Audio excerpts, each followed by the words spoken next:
अस्सलाम वालेकुम दोस्तों, मेरा नाम डॉक्टर अली असगर है और आज की इस वीडियो में हम एनटीएस पास पेपर 2009 से लेकर 2019 के second year biology chapter number 9 biotechnology के जितने भी एमसीक्यू आ चुके हैं उन तमाम एमसीक्यू को आज की इस वीडियो में डिस्कस करने जा रहे हैं। लेकिन इस वीडियो को शुरू करने से पहले आपसे रिक्वेस्ट करेंगे कि अगर आपने अब तक हमारे चैनल को सब्सक्राइब नहीं किया, जो कि सिंध बोर्ड टीचिंग के नाम से है, तो काइंडली आज ही आप हमारे चैनल को सब्सक्राइब करें और साथ ही साथ बेल आइकन को लाजमी क्लिक करें ताकि हमारी अपलोड करदा तमाम वीडियोस की नोटिफिकेशन आपको रिसीव हो सके। तो आइए हम स्टार्ट करते हैं आज का पहला सवाल, जो कि 2011 में आ चुका है और इसमें पूछा जा रहा है amniocentesis is perform between the.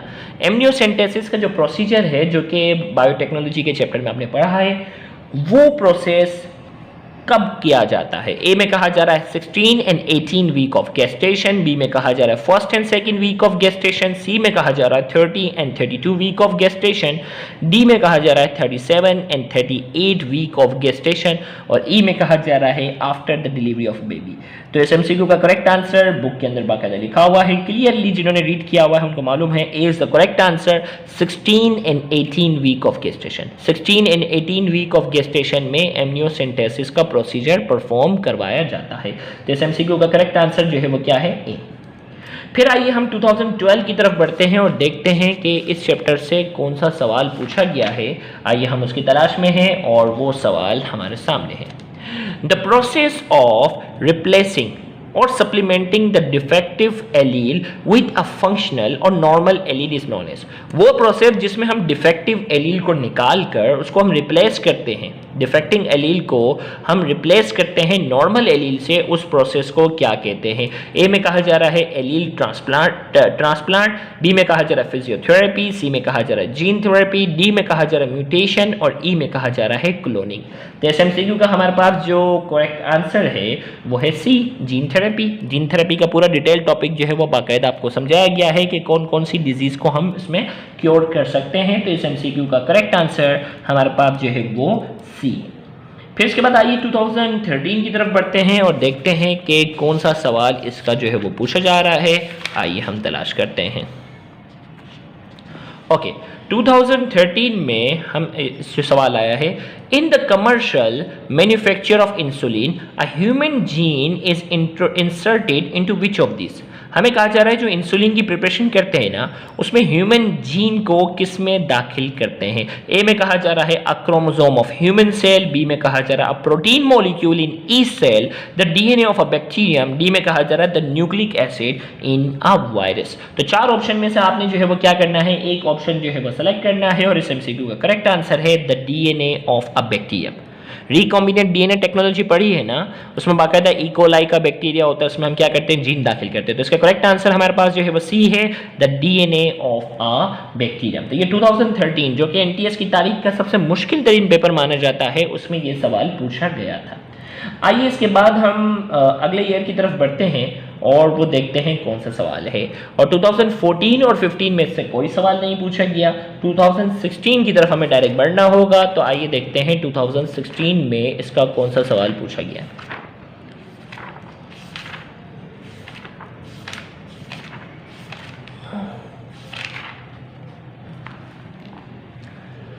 Okay,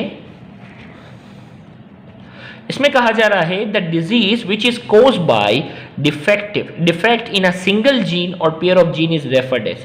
वो डिजीज जो सिर्फ सिंगल जीन या सिंगल पेयर ऑफ जीन की वजह से होता है, उस डिजीज को क्या कहते हैं। ए में कहा जा रहा है यूनिफैक्टोरल, बी में कहा जा रहा है मल्टीफैक्टोरल, सी में कहा जा रहा है डाउन सिंड्रोम और डी में कहा जा रहा है टर्नर सिंड्रोम। तो इस एमसीक्यू का करेक्ट आंसर क्या है, ए, यूनिफैक्टोरल। इसका करेक्ट आंसर क्या है, यूनिफैक्टोरल इज द करेक्ट आंसर। तो ए इज द करेक्ट आंसर, बिल्कुल बच्चों वाला सवाल था ये। फिर इसके बाद जो है हम 2017 की तरफ बढ़ते हैं, देखते हैं इसका कौन सा सवाल पूछा गया है।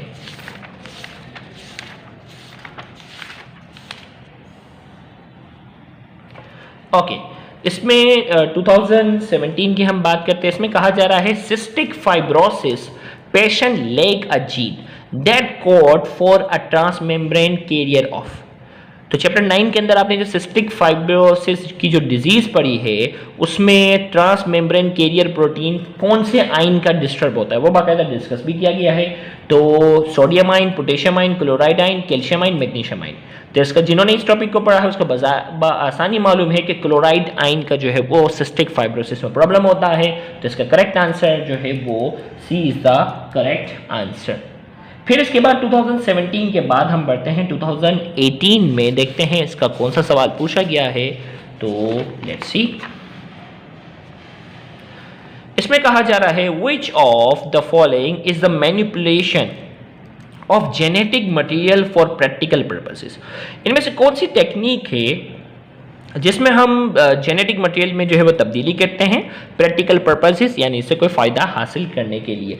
ए में कहा जा रहा है ग्राफ्टिंग, बी में कहा जा रहा है टिश्यू कल्चर, सी में कहा जा रहा है जेनेटिक इंजीनियरिंग और डी में कहा जा रहा है सेल कल्चर। तो बहुत ही आसान सा सवाल था और इसका करेक्ट आंसर हमारे पास सी है, जेनेटिक इंजीनियरिंग।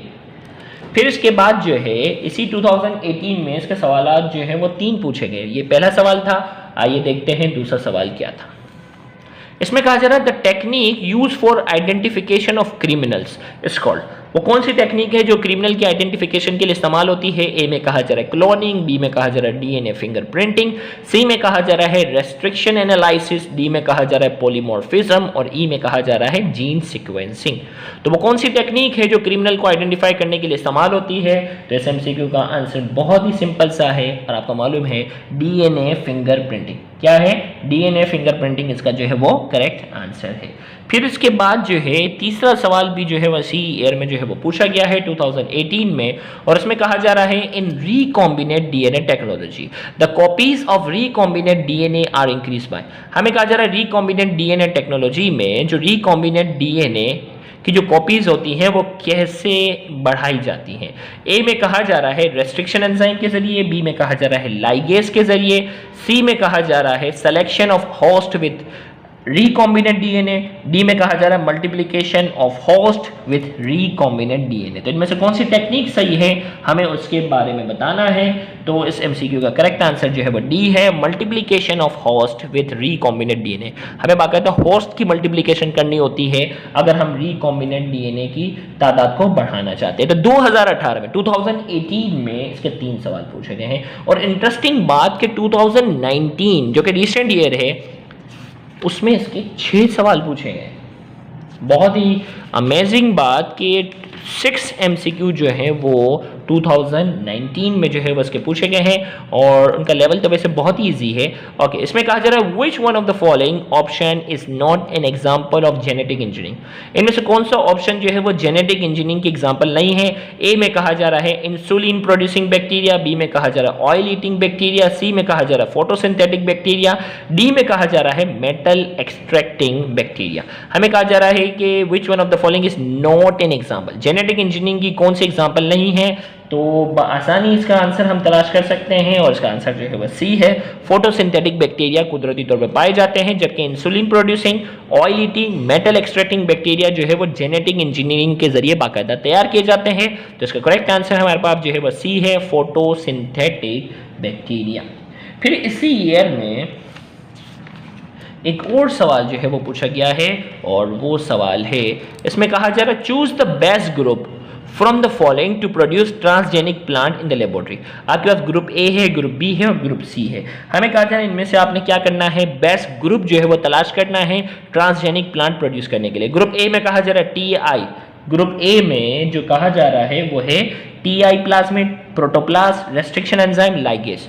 इसमें कहा जा रहा है reverse transcriptase, restriction enzyme, plastid, ligase. इसमें कहा जा रहा है ligase, ribosomal RNA, restriction enzyme, auto radiograph. तो इस एमसीक्यू का जो सबसे बेस्ट, जिन्होंने ट्रांसजेनिक प्लांट वाला लेक्चर हमारा अटेंड किया उनको आसानी पता है टीआई प्लाज्मिड का इस्तेमाल होता है, प्रोटोप्लास्ट जिसमें प्लांट की सेल वॉल को क्या कर दिया जाता है, रिमूव किया जाता है, रेस्ट्रिक्शन एंजाइम का इस्तेमाल करते हैं जिसके जरिए गैप बनाया जाता है और फिर लाइगेज के जरिए फॉरेन जीन को इंट्रोड्यूस करने के बाद उसे सील करवाया जाता है। तो group A is the correct answer. जिन्होंने ट्रांसजेनिक प्लांट का हमारा लेक्चर अटेंड किया उनको आसानी मालूम होगा। तो इस एमसीक्यू का करेक्ट ऑप्शन जो है वो क्या है, option A. Option A is the correct answer. फिर इसी ईयर में एक और सवाल भी इससे जो है वो पूछा गया है, आइए वो देखते हैं वो कौन सा है। इसमें कहा जा रहा है an enzyme called dash is responsible for copying a DNA sequence into an RNA sequence. हमें कहा जा रहा है एक एंजाइम है जिसे डैश कहा है, क्या कहते हैं वो बताना है। Is responsible for copying a DNA sequence, जो डीएनए की सीक्वेंस को कॉपी करता है into RNA sequence, RNA sequence में उसे कन्वर्ट करता है। उस एंजाइम को क्या कहते हैं? ए में कहा जा रहा है रेस्ट्रिक्शन एंजाइम, बी में कहा जा रहा है रिवर्स ट्रांसक्रिप्टेस, सी में कहा जा रहा है आरएनए पॉलीमरेज, डी में कहा जा रहा है डीएनए पॉलीमरेज। तो इस एमसीक्यू का जो करेक्ट आंसर है वो क्या है? RNA polymerase. आरएनए पॉलीमरेज ही क्या होता है? Is responsible for copying a DNA sequence into RNA sequence. तो इस एमसीक्यू का करेक्ट आंसर हमारे पास जो है वो सी है। फिर इस ईयर में एक और सवाल भी पूछा गया है भाई, इसमें कहा जा रहा है which disorder among the following can not be detected by amniocentesis. इनमें से कौन सी बीमारी है जो एमनियोसेंटेसिस के जरिए डिटेक्ट नहीं हो सकती? ए में कहा जा रहा है हीमोफीलिया, बी में कहा जा रहा है हार्ट डिफेक्ट, सी में कहा जा रहा है टे सेक डिजीज और डी में कहा जा रहा है सिस्टिक फाइब्रोसिस। तो कौन सी बीमारी एमनियोसेंटेसिस के जरिए डिटेक्ट नहीं हो सकती? तो इसका करेक्ट आंसर है B, heart defect. Heart defect जो है वो डिटेक्ट नहीं हो सकेगी। जेनेटिक डिजीज जो है ना, हीमोफीलिया, टे सेक डिजीज, सिस्टिक फाइब्रोसिस, ये एमनियोसेंटेसिस के जरिए डिटेक्ट हो जाएंगी। हार्ट डिफेक्ट जरूरी नहीं है कि पैदाइशी तौर पर हो, बाद में भी जाकर किसी न किसी डिजीज की वजह से हो सकता है। तो एमनियोसेंटेसिस के जरिए हार्ट डिफेक्ट डिटेक्ट नहीं हो सकता। फिर इसके बाद जो है वो इसी ईयर में एक और सवाल जो है वो पूछा गया है, आइए देखते हैं वो कौन सा सवाल है। बड़ा मजेदार सवाल है, what is molecule A in the following picture. हमें कहा जा रहा है ये जो पिक्चर है ना, सोर्स डीएनए इसको कट किया, होस्ट डीएनए इसको कट किया, इसको जो है वो कट करके इसके अंदर जो है वो इंसर्ट किया, इंसर्ट करने के बाद जो है मॉलिक्यूल ए जो है उसने काम किया। अब ये ए क्या है? ए कह रहा है होस्ट सेल है, डोनर सेल है, रेस्ट्रिक्शन एंजाइम है, रिकॉम्बिनेंट डीएनए है। तो हमें जो ये मॉलिक्यूल जो बना है ना, ये क्या है? तो ये क्या है? D is the correct answer, recombinant DNA, क्योंकि ये वो डीएनए है जो दो अलग अलग सोर्सेज से बना है। भाई सोर्स डीएनए जो था, सोर्स डीएनए था उसको कट किया और होस्ट डीएनए इसके अंदर क्या कर दिया? इंट्रोड्यूस किया है। अब ये एक ऐसा डीएनए बना है जो दो अलग अलग डीएनए की कॉम्बिनेशन है, तो इसलिए ये क्या कहलाएगा? रिकॉम्बिनेंट डीएनए कहलाएगा। तो इस एमसीक्यू का करेक्ट आंसर क्या है? D is the correct answer. तो इसके साथ ही chapter number 9 second year biology से रिलेटेड जितने भी एमसीक्यू थे वो तमाम के तमाम एमसीक्यू जो है वो हमने बाकायदा डिस्कस कर लिया। उम्मीद है आज की इस वीडियो से आपको बहुत ज़्यादा फायदा हुआ होगा। Thank you very much. अल्लाह हाफिज़।